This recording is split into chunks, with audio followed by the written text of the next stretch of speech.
Welcome to the Banker Lamp. Please enjoy the video. In this video, I will explain how to turn on your Audi Q3. First, make sure your key fob is securely inside the vehicle's cabin. The Q3 uses a smart key system, meaning it needs to detect the key's unique signal within a close proximity to allow the engine to start. This convenient feature eliminates the need to physically insert a key, making your starting experience smooth and effortless every time you get behind the wheel. Next, firmly press down on the brake pedal with your right foot. This is a crucial safety measure, as the vehicle will not allow the engine to start without the brake pedal being engaged. Once the brake is pressed, locate the engine start/stop button.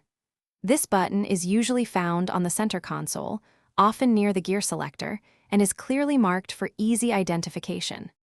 With the brake pedal still depressed, simply press the engine start/stop button once. You will hear the engine come to life almost immediately, indicating a successful start. Once the engine is running smoothly, you can release the brake pedal. Your Audi Q3 is now fully powered on and ready for you to select a gear and begin your journey, offering a seamless transition from off to on. If your Audi Q3 doesn't start, first check the key fob battery. A low battery can prevent detection. Also, confirm the transmission is securely in park or neutral, as a safety interlock prevents starting in other gears. For any persistent issues or specific model variations, always refer to your Audi Q3 owner's manual. It contains comprehensive information and troubleshooting steps tailored to your exact vehicle.